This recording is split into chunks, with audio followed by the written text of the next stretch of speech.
Jadi pengambilan keputusan itu sederhana sekali. Kalau masalah hukum, masalah tasrik, ya itulah katakan kepada hukum syaratnya. Tapi yang kedua, ada juga masalah yang membutuhkan keahlian. Secara hukum sudah mubah dia. Mubah, tapi membutuhkan keahlian. Artinya tidak sembarang orang bisa melakukannya. Perang, ya. Ya, kita melihat ada perang, apa namanya, eh, perang Badar. Perang Badar itu dua kali sebenarnya, Pak Pujo.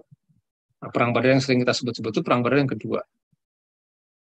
Di perang Badar yang kedua itu 303 kita atau 300 orang atau dalam riwayatnya disebut 303 atau 313 berhadapan dengan 1000.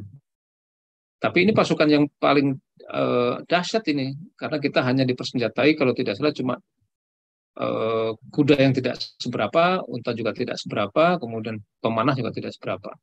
Melawan musyrikin Quraisy yang luar biasa, persenjataannya lebih lengkap, kemudian ada ratusan kuda dan sebagainya yang dipakai. Tapi jelas di sini butuh keahlian. Di sinilah kemudian Rasul menggunakan strategi. Kalau dalam riwayat itu disebutkan Rasul menggunakan eh, apa namanya dua sayap. Yang pertama itu pasukan pemanah, yang kedua pasukan eh, penombak. Jadi sudah menggunakan keahlian begitu. Begitu juga dalam perang Khandaq ya, atau perang Ahzab. Perang Khandaq atau perang Ahzab ini di mana yang digelar pada musim dingin, kaum muslimin bertahan, itu akhirnya mendengarkan keahlian dari Salman Al-Farisi, keahliannya di pengalamannya di Persia, mengusulkan pembuatan parit. Tapi yang mengagetkan luar biasa itu adalah parit itu sepanjang 5 kilometer. Dikerjakan dengan dalam bahasa kita sekarang modal apa namanya? Padat karya ya. Tidak ada mesin berat, tidak ada alat berat. Tapi berhasil juga ya. Lebarnya 4 meter, kedalaman 3 sekian meter, kemudian panjangnya 5 kilometer. Saya pikir panjangnya tidak sampai sekilometer, tapi ternyata mengelilingi kota Madinah itu berarti ada 5 kilometer waktu itu.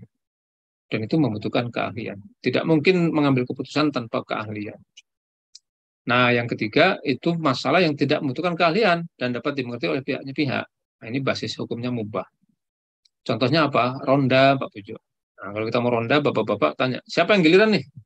Oh, si Anu aja, si Anu aja. Dia nggak kerja dan sebagainya. Nah, itu tidak perlu keahlian, semua pihak mengerti, nah, tinggal tunjuk aja. Jadi poin kedua dan ketiga basisnya mubah. Tapi poin satu, nah itu kita harus mendudukkan persoalannya, apakah hukumnya mubah, wajib, sunnah, dan sebagainya.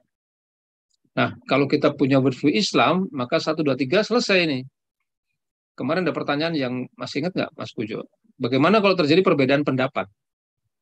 Nah, kita tinggal lihat perbedaan pendapatnya di apa. Kalau perbedaan pendapatnya itu di keahlian, nah maka kita serahkan kepada yang lebih ahli. Tapi kalau perbedaan pendapatnya pada hukum, maka selesaikan dengan hukum syaratnya bagaimana. Selesai sebenarnya. Asal kita sama-sama menggunakan worldview Islam.